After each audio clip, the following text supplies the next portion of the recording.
Hello everyone, Prime here. Xibalba is a pretty awful place to end up in. It literally means place of fear. Or fright, if you prefer. A person could enter the underworld of their own free will through freshwater sinkholes, or canoes, located across the earth. Xibalba could also have been entered through a cave, and Xibalba itself was located below the surface of the earth, so already you're getting a picture of a place that's not exactly the brightest of sunshiny areas. The underworld itself contained various mountains and rivers full of pus, blood, and other unnatural, not very nice to think about or look at things. There were 6 houses in which the Lords of Xibalba tested unfortunate victims, generally the Mayan people, in. These tests could range from a dark house forcing someone to feel their way through its unknown innards, shall we say, to simply a house full of jaguars that hadn't been fed in a while and were incredibly hungry,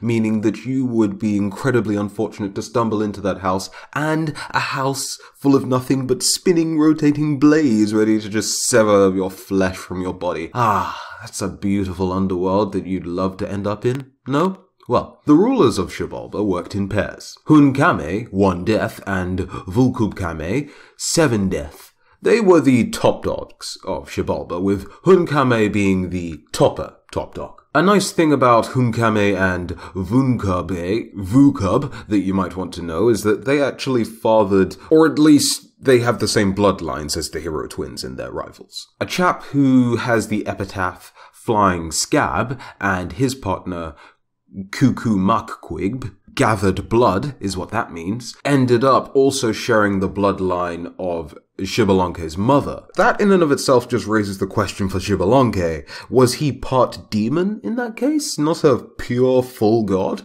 Quite interesting to consider there. Let me know what you think about that. But Ahal Mez, meaning sweeping demon, and Ahal Tot Kob, stabbing demon, were another one of these demons of death, and they were responsible for misfortune.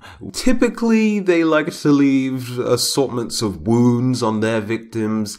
Generally, specifically what's stated is stabbing wounds, though that's not stated anywhere, so take that for what you will. Then we have Sick and Peyton, associated with death occurring at crossroads.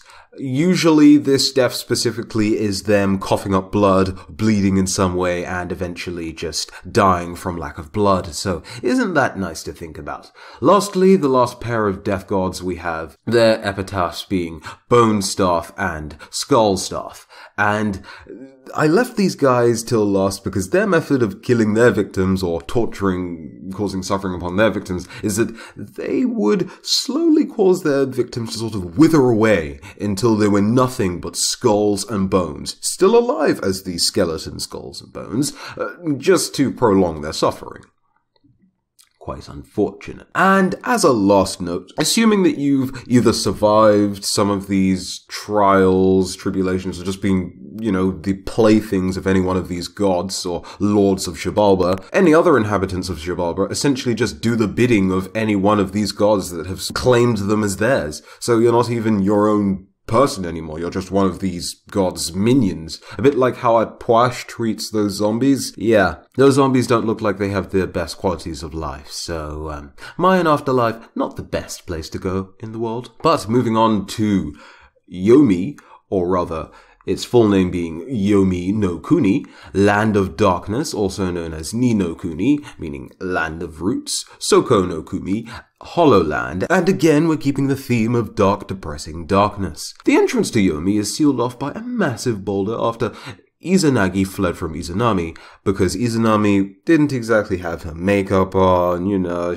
she just survived a very harsh burning, she ate some fruit from Yomi, and, all of that going on. I guess you would forget to put makeup on, but Izanagi just stared at that face and decided that she wasn't going to stay, so it's pretty awkward. He left, and she cursed him for shaming her and, not listening to her sort of requests. But that's a long story that I've covered in another video. Anyways, long story short, Izanagi blocks the entrance to Yomi. Yomi in and of itself is described as this dark, bleak place. It's, again, not a very nice place to be. Specifically, okay, you're not going to necessarily be punished overly whilst you're there. You'll probably, like Izanami did, she was a godly being, remember your loved ones that you left behind, which isn't the nicest thing in the world. And then there's the story of Susanoo. Susanoo was a child of Izanagi and Izanami that refused to leave Izanami's side, and because of that, he was,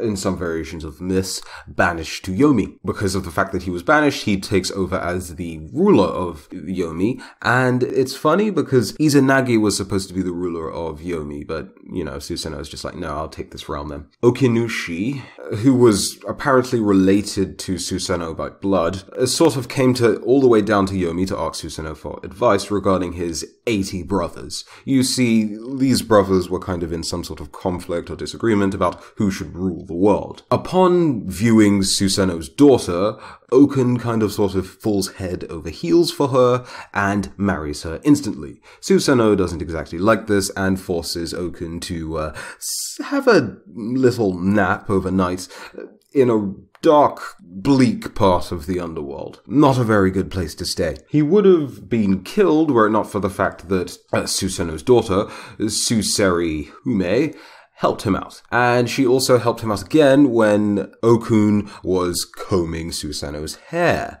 And within Susanoo's hair were centipedes. It's pretty disgusting being around Susanoo. I shouldn't tell you too much about his exploits in Yomi.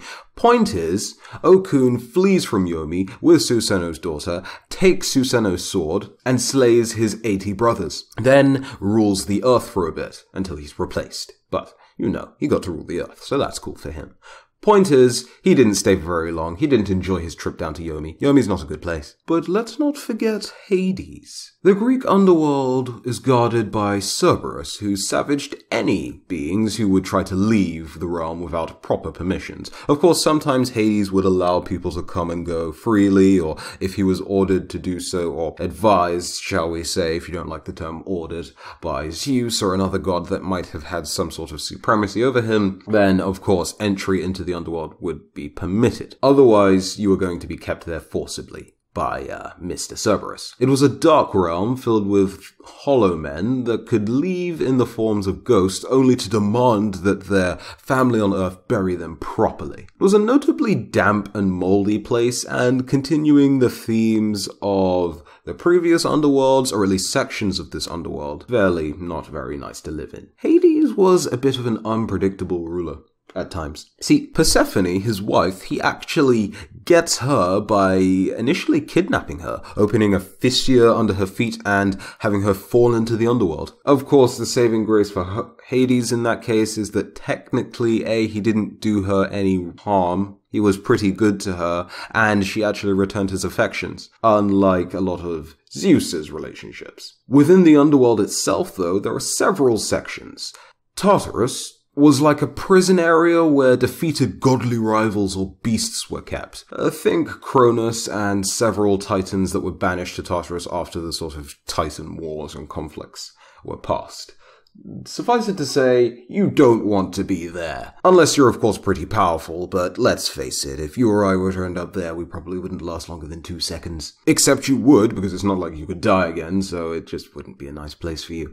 The Mourning Fields contained those who wasted their days on unrequited love, i.e., they spent all of their time sort of mooning after certain people who didn't then return those affections. So it's full of people crying about lost opportunities. It's not a good place to be. Very depressing. The other places in the Greek afterlife aren't necessarily all that depressing. You've got sort of an ultimate paradise afterlife, saved for people who are essentially heroes or used their life wisely. A sort of place for people who weren't special but didn't do anything disgustingly terrible. And then another place that allowed people who performed enough hero deeds in their prior lifetime rather, to return to Earth to then try and do it again. Pretty nice for them. Next up we have Mesopotamian mythology, and Urkala, the underworld from which there is no return, also known as Earth from which there is no return. Like the previous realms, this one is of course dark and gloomy. That feels like a prerequisite at this point. The water was brackish and the food tasted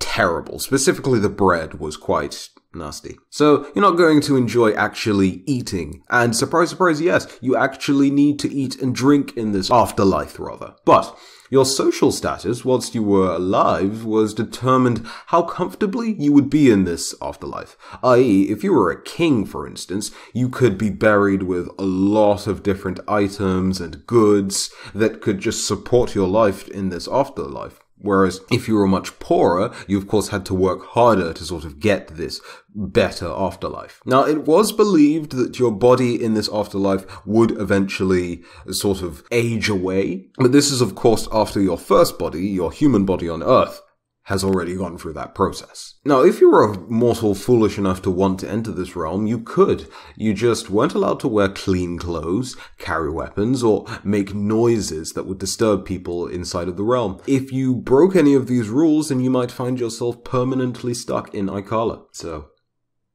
don't do that. And last up, we have Christianity.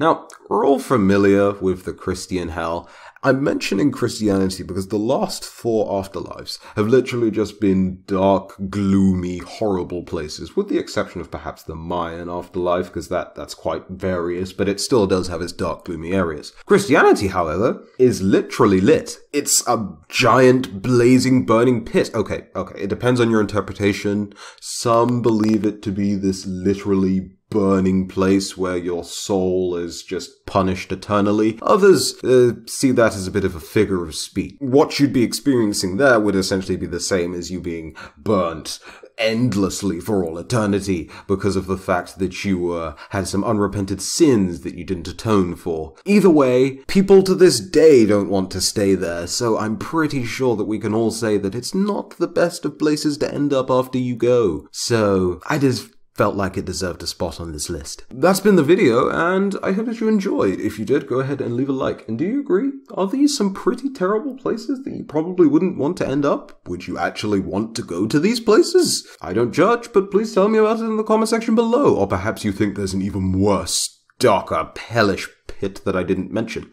Please, thoughts in the comment section below. But until the next video, thank you very much for watching. I have been Prime, and I'll see you in the next video. Bye-bye.